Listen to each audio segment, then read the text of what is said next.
Hello viewers, দেখছেন iPhone take Bangla আর আমি রাজরাজীব আছি আপনার সাথে। ভিউয়ার্স, আমরা আইফোন দিয়ে কথা বলার ক্ষেত্রে voice call, Messenger call, WhatsApp call বা ইমোর কল এই টাইপের কলগুলি সাধারণত আমরা ব্যবহার করে থাকি।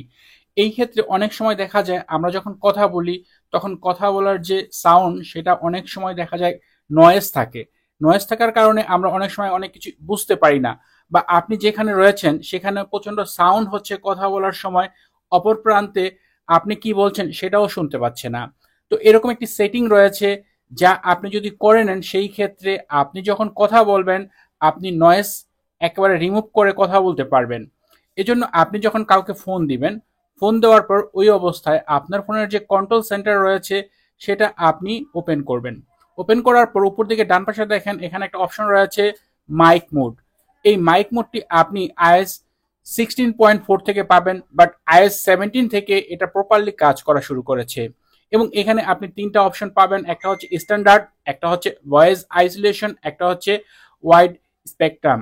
তো এই ক্ষেত্রে আপনি যদি নয়েজ রিমুভ করতে চান, আপনার আশেপাশে যে সাউন্ড হচ্ছে সেটা যদি আপনি অপর প্রান্তে শোনাতে না চান যার সাথে আপনি কথা বলছেন, এবং সেই সাথে অপর প্রান্তের যে সাউন্ড সেটা আপনি ক্লিয়ারলি শুনতে চান, তাহলে এখান থেকে ভয়েস আইসোলেশন আপনি টিক মার্ক দিয়ে তারপর এটা সেট করে নেবেন।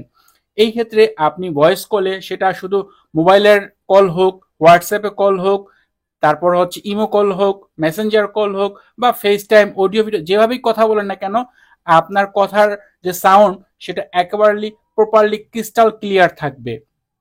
এছাড়া আপনি যখন হেডফোন ব্যবহার করবেন অথবা এয়ারপডস ব্যবহার করবেন, ওই সময় চাইলে আপনি স্ট্যান্ডার্ড ব্যবহার করতে পারেন, সেই ক্ষেত্রে আপনি বেশ ভালো কোয়ালিটি পাবেন। তবে আপনি যদি নর্মালি ফোন থেকে কথা বলেন সেই ক্ষেত্রে ভয়েস আইসোলেশন ব্যবহার করবেন, আর যদি এয়ারপডস বা হেডফোন ব্যবহার করেন সেই ক্ষেত্রে স্ট্যান্ডার্ড ব্যবহার করবেন। তো এই সেটিংটা আপনি এখনই করে নেন, যাতে করে আপনি কথা বলার সময় একেবারে নিখুঁত সাউন্ড পান, আপনার ফোনের যে নয়েজ রয়েছে কথা বলার সময় সেটা যাতে রিমুভ হয়ে যায়। আশা করি ভিডিওটি আপনাদের অনেক উপকারে আসবে। ভিডিওটি যদি ভালো লাগে তাহলে অবশ্যই ভিডিওতে লাইক দিবেন, কমেন্ট করবেন। এছাড়া আপনি যদি এখনো এই চ্যানেলটি সাবস্ক্রাইব না করে থাকেন তাহলে নিয়মিত আইফোন রিলেটেড ভিডিও দেখার জন্য চ্যানেলটি সাবস্ক্রাইব করে নেবেন। কথা হবে পরের ভিডিওতে। সে পর্যন্ত ভালো থাকুন, সুস্থ থাকুন। আল্লাহ হাফেজ।